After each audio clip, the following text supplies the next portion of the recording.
یہ میرے نبی کی زندگی ہے، معاف کرنا، درگزر کرنا۔ عبداللہ بن ابی جو منافقین کا سردار تھا، جس نے سب سے زیادہ میرے نبی کو تکلیف پہنچائی۔ اللہ کے نبی پانی پی رہے تھے، ان کے بیٹے نے کہا یا رسول اللہ تھوڑا پانی بچا دیں۔ ان کا بیٹے پکے مسلمان تھے۔ کیا کرو گے؟ کہا میرا باپ شاید پی کے مسلمان ہو جائے۔ کہا لو، وہ گلاس لے کر آئے، ابا یہ پانی پی لو۔ کیا ہے؟ کہ اللہ کے نبی کا بچا ہوا پانی ہے، پی لے شاید تیرے اندر ایمان آ جائے۔ کہنے لگا جاؤ وہاں سے کسی کا پیشاب لے آؤ، میں وہ پی لوں گا، یہ نہیں پیوں گا۔ ہاں، تم کو اتنا غصہ آیا، واپس آیا یا رسول اللہ یہ پکا منافق ہے، بدبخت، مجھے اجازت دے میں اس کی گردن اڑاتا ہوں۔ آپ نے کہا تیرا باپ ہے، جاؤ اس کی خدمت کر۔ ہمارا اسلام صرف نماز روزے تک آ گیا، بس حج عمرہ نماز، حج عمرہ نماز، ذکر تلاوت بہت اعلیٰ چیز ہے، اللہ کا شکر ہے۔ بعض ملک ایسے بیچاروں کو پتہ نہیں نماز کیا ہے۔ نماز تو ہمارے دین کی بنیادی عبادت ہے۔ من حدمہا فقد حدم الدین، جس نے نماز کو چھوڑا اس نے پورے دین کو تباہ و برباد کر دیا۔ من اقامہا فقد اقام الدین، جس نے نماز کو قائم کیا اس نے پورے دین کو قائم کیا۔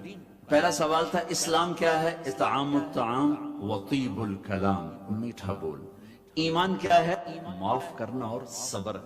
اب تیسرا سوال، یا رسول اللہ ای الاسلام افضل، سب سے اعلیٰ درجے کا اسلام کیا ہے؟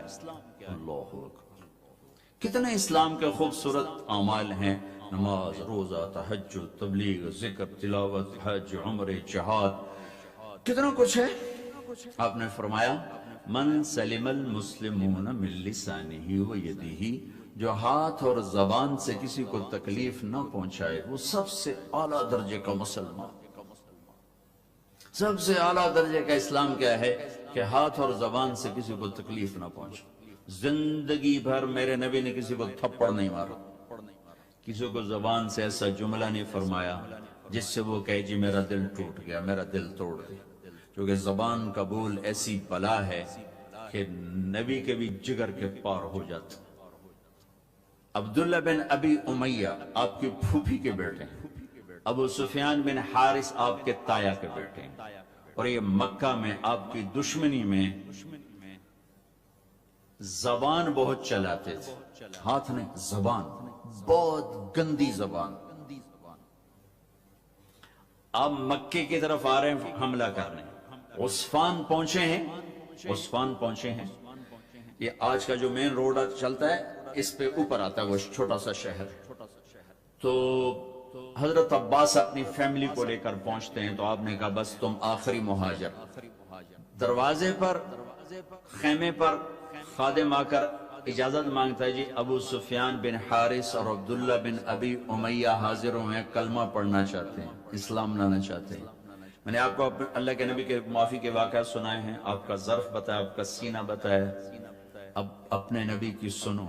آپ نے فرمایا مجھے ان کے اسلام کی کوئی ضرورت نہیں، میں ان سے نہیں ملوں گا۔ ابو سفیان وہ ہے جس نے میرا دل چیر کے رکھ دیا شیر کہہ کے، وہ آپ کی نا برائی میں شیر کہتا تھا۔ اور عبداللہ وہ ہے جس نے حرم میں کھڑے ہو کر مجھے کہا تھا کہ آسمان پہ چڑھ جا اور 4 فرشتوں کو لے کر آ اور ایک پیپر لے کر آ، اس پیپر کے اوپر اللہ کی مہر ہو اور اوپر لکھا ہوا ہو کہ تو اللہ کا نبی ہے۔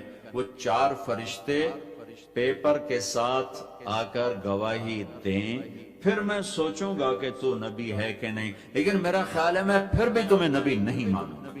آپ نے کہا اس کا یہ بول میرے یہاں ہے، میں نہیں انہیں ملنا چاہتا، میں ان کے اسلام کو قبول نہیں کرنا چاہتا۔ تو سناٹا چھا گیا کہ زبان کا گندا بول کہاں تک انسان کو لے جاتا ہے۔ اور کتنا بڑا میرے نبی کا سینہ ہے، جو اللہ کی وحی کو اپنے اندر برداشت کر لے، اس کا سینہ کتنا بڑا ہوگا، لیکن زبان کے بول نے تنگ کر دیا۔ وَلَقَدْ نَعْلَمُ أَنَّكَ يَضِيقُ صَدْرُكَ بِمَا يَقُولُونَ، میرے حبیب مجھے پتہ ہے لوگوں کی سخت باتیں آپ کا سینہ تنگ کر دیتی۔ کہ شہد کے ذخیرے اکٹھے کیے جائیں تو اس زبان کے بول کی مٹھاس اس سے زیادہ ہے، اور میں اللہ کی قسم اٹھا کے کہتا ہوں 7 سمندر کے پانیوں کی کڑواہٹ کو اکٹھا کیا جائے تو اس زبان کے بول کی کڑواہٹ اس سے زیادہ ہے۔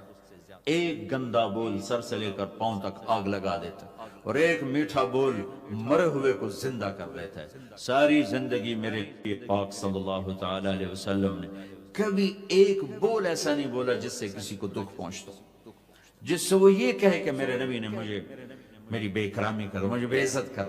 اور گھروں کی زندگی میں آپ کی یو این او کی تنخواہ سے خوشی نہیں آئے گی، یو این او والوں کو بھاری تنخواہ ملتی ہے، اس سے خوشی نہیں آئے گی۔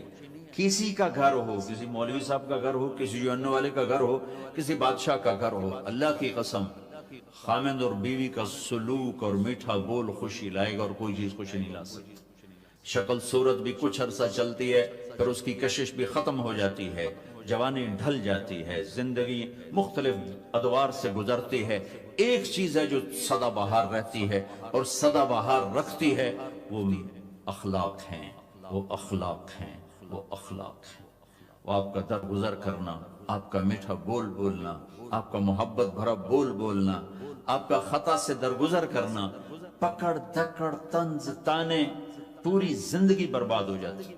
ساری زندگی میرے نبی نے کسی کو تانا نہیں دیا، ساری زندگی طنز نہیں کیا، یہ دلوں کو چیر دینے والی چیز۔ گھروں میں خوشیاں دیکھنی ہے یا غیروں کے ساتھ خوشیاں دیکھنی ہے، زبان کا بول میٹھا فرما۔ پھر رمضان میں جو میں سارا اخلاق کہتا رہا، اور رمضان میں اللہ نے غریب کو کیسے ایڈ کیا ہے، میرے نبی نے غریب کو کیسے ایڈ کیا ہے کہ ان سب کے روزے باندھ کے رکھ دو، ایک روزہ میرے پاس نہیں آئے گا جب تک اس کی زکوٰۃ نہیں ادا کریں گے، اور غریبوں کو بھی عید میں شامل نہیں کریں گے۔ سبحان اللہ، کیا خوبصورت دین ہے میرا۔ غریب کا حصہ رکھو گے تو آپ تمہارا روزہ اوپر جائے۔ میرے نبی روزے یہاں کھڑے ہو جاتے، روزے یہاں کھڑے ہو جاتے، اوپر نہیں جاتے جب تک روزے کی زکوٰۃ نہ ادا کر دی جائے۔ یہ بھی اسی سے متعلق مضمون جو آپ کے پیچھے لکھا پڑا ہے کہ غریبوں کو شامل کرو اپنی خوشیوں میں، کہ ان کے گھروں میں دے کر آؤ کہ وہ بھی خوشی سے کھا سکیں، کپڑے بنا سکیں۔ جو ہمارے ہاں بتایا جاتا ہے روزے کی زکوٰۃ گندم کے لحاظ سے، اس سے تو روٹی نہیں پوری ہوتی، تو کپڑے کہاں سے آئیں گے؟ کہ ہم پوری سیرت کو نہیں جانتے۔ میں آپ کو اپنے نبی کی زکوٰۃ بتاتا ہوں کہ ہمارے نبی کس چیز کی زکوٰۃ دے۔ میرے نبی کشمش دیا کرتے تھے، کشمش۔ اب آپ ایک دفعہ مجھے ایک میسج آیا کہ کشمش ہے 3 کلو اور گندم ہے 2 کلو، 2 کلو تقریباً کوئی 150 پونے 200 روپے بنتا ہے، اور کشمش کا 3 کلو 2000 سم تھنگ بنتا ہے۔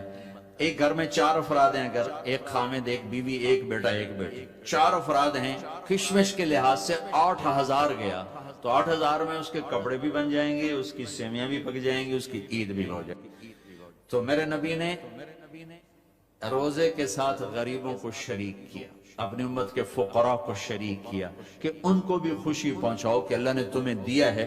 انہوں نے فرمایا واللہ لا یومن، واللہ لا یومن، واللہ لا یومن، اللہ کی قسم ایمان والا نہیں، اللہ کی قسم ایمان والا نہیں، اللہ کی قسم ایمان والا نہیں۔ کون یا رسول اللہ؟ کہ جس کا پڑوسی اس سے تنگ ہو وہ ایمان والا نہیں ہے، جس کا پڑوسی اس سے تنگ ہو وہ ایمان والا ہے۔ پھر ہم نے کہا واللہ لا یومن، اللہ کی قسم ایمان والا نہیں، کہ جو پیٹ بھر کے کھائے اور پڑوسی بھوکا سوئے، ایمان والا نہیں ہے۔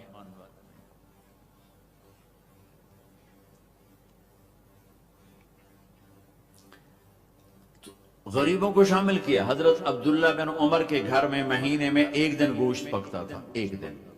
تو ان کا ایک پڑوسی تھا یہودی، تو جب آپ کے سامنے کھانا رکھا جاتا تو پوچھتے بھائی ہمارے پڑوسی کو بھیجا؟ کہا یہ نہیں بھیجا۔ کہا پہلے اسے بھیجو، اس کے بعد میرے سامنے رکھو۔ یہودی کے لیے پہلے کھانا جاتا تھا، پھر حضرت عبداللہ بن عمر کھاتے تھے۔ تو عید کی خوشیوں میں شامل کیا غریبوں کو کہ جو مالدار لوگ ہیں وہ اپنے روزے کی زکوٰۃ ادا کریں۔ کشمش کے لحاظ سے آپ ادا کریں، ویسے تو آپ گندم کے لحاظ سے بھی ادا کریں گے تو آپ کا آپ کا واجب ادا ہو گیا، لیکن کسی غریب کا بھلا کرنا چاہتے ہیں اور لوٹ کے بھلا آپ کے پاس آئے کہ آپ کا خزانہ اللہ کے پاس جمع ہو جائے۔ امام زین العابدین کی خدمت میں جب کوئی سائل آتا تو آپ کہتے واہ واہ اللہ تیرا شکر ہے، تو نے میرے پاس سواری بھیج دی جو میرا سامان اٹھا کے میرے آخرت کے گھر میں پہنچا دے گی۔ کیا عجیب تعبیر ہے، اللہ تیرا شکر ہے تو نے میرے پاس سواری بھیج دی جو میرا سامان اٹھا کے میرے آخرت کے گھر میں بھیج دے گی۔ سائل آپ کی آخرت کی سواری ہے، تو سخی بن کے دیں، بخیل بن کے نہ دیں، اس سے اللہ کے غریب بندوں تک خوشیاں پہنچیں گی۔